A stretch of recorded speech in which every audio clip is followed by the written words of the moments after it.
बिस्मिल्लाहिर्रहमानिर्रहीम।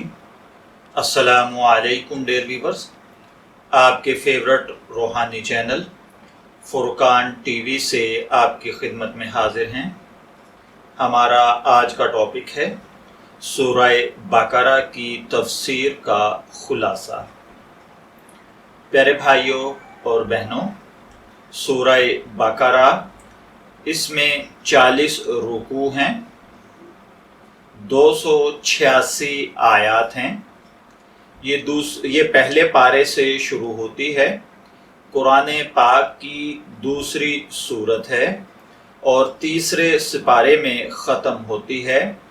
सूरह बकरा अगर इसके लफ्ज़ी मानी पर गौर किया जाए तो बकरा अरबिक में गाय को कहते हैं। तो इस सूरा के अंदर क्योंकि गाय का तज़किरा है इसलिए इसको सूरह बकरा कहा जाता है। सूरह बकरा कुरान पाक की सबसे तवील सूरत है। जैसा कि मैंने अर्ज़ किया, ये 286 आयात पर मुश्तमिल है।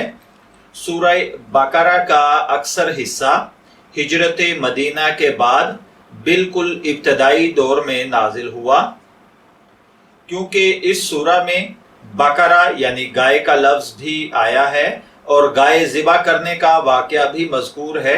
इसे इसीलिए सूरह बकरा कहा जाता है। ये किस्सा कुछ ऐसे है, ये मैं मुख्तसरन आपकी खिदमत में सूरह बकरा की खुलासा अर्ज़ कर रहा हूँ। बनी इसराइल का एक मालदार शख्स था। उसके भतीजे ने माले विरासत हथियाने की गर्ज से कत्ल कर दिया। फिर रात की तारीकी में लाश उठाकर किसी दूसरे के दरवाजे पर डाल दी और उस पर कत्ल का दावा कर दिया।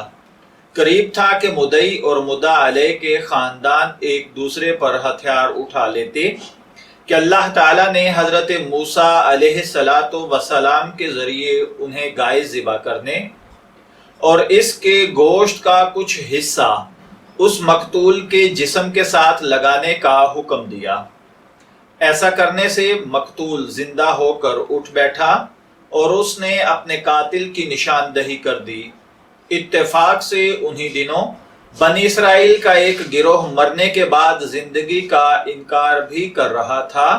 मकतूल के जिंदा होने से न सिर्फ ये कि कातिल की निशानदही हो गई, बल्कि बासे बादल मौत पर भी एक हुज्जत कायम हो गई।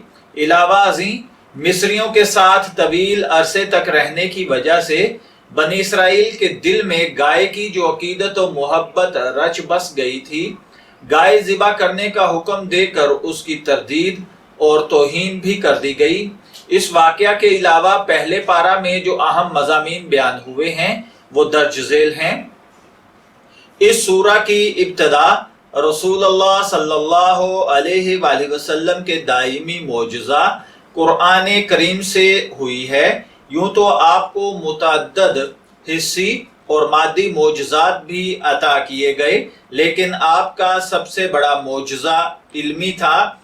इस सूरत की इब्तदा हुरूफ मुक़त्तआत में से अलिफ लाम मीम के साथ हुई है। इब्तदा का ये अंदाज अरबों के लिए गैर मानूस था। इस अंदाज ने उनकी तौजीहात अपनी तरफ मबजूल कर लीं और तवज्जो से बात सुनने पर मजबूर हो गए।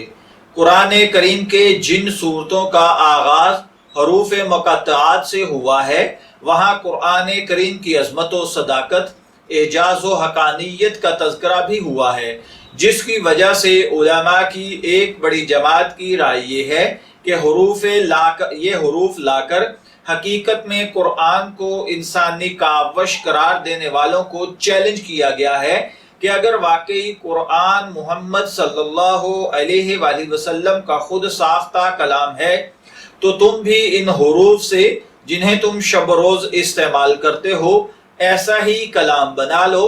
तुम्हें अपनी फसाहत व बलागत और जुबानदानी पर बड़ा नाज है, जिसकी वजह से तुम अपने मुकाबले में सारे इंसानों को बल्कि अजम को गूंगे कहते हो। लेकिन तारीख गवाह है कि ना कल के काफिरों ने इस चैलेंज को कबूल किया, ना आज कोई कबूल करने वाला है और ना ही कयामत तक कोई इसे कबूल कर सकेगा।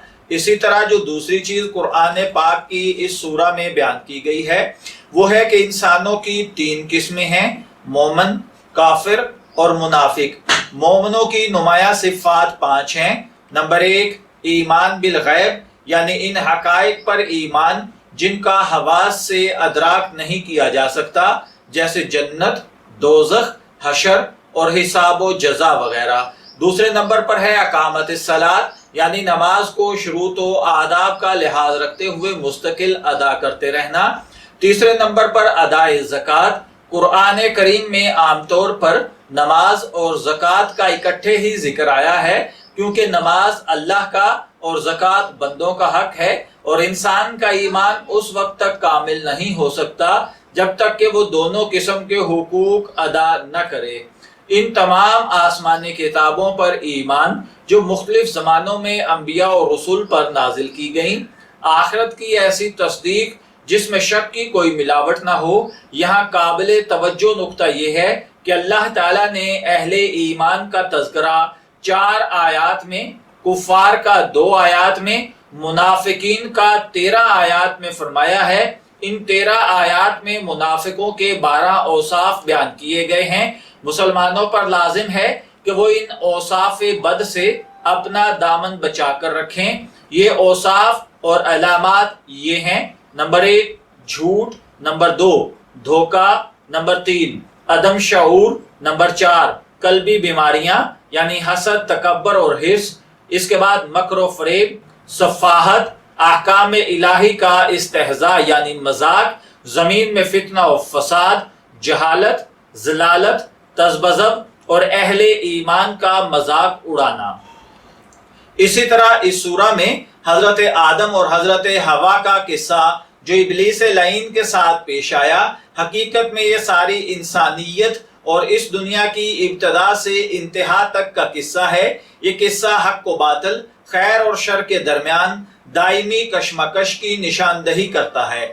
یہ قصہ حضرت آدم علیہ السلام کی عظمت اور شان بتاتا ہے۔ انہیں عرضی خلافت عطا کی گئی، ایسے علم سے نوازا گیا جو فرشتوں کے پاس نہیں تھا۔ ملائکہ کو ان کے سامنے سجدہ ریز ہونے کا حکم دیا گیا۔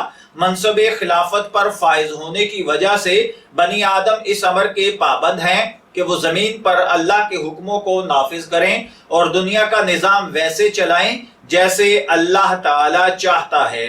یہ تو تھا پیارے بھائیوں پہلے سپارے تک سورہ بقرہ کا مختصر خلاصہ۔ انشاءاللہ میں نیکسٹ ویڈیو کے اندر سورہ بقرہ دوسرے سپارے کے اندر جو احکامات بیان ہوئے ہیں ان کا مختصر خلاصہ آپ کی خدمت میں عرض کروں گا۔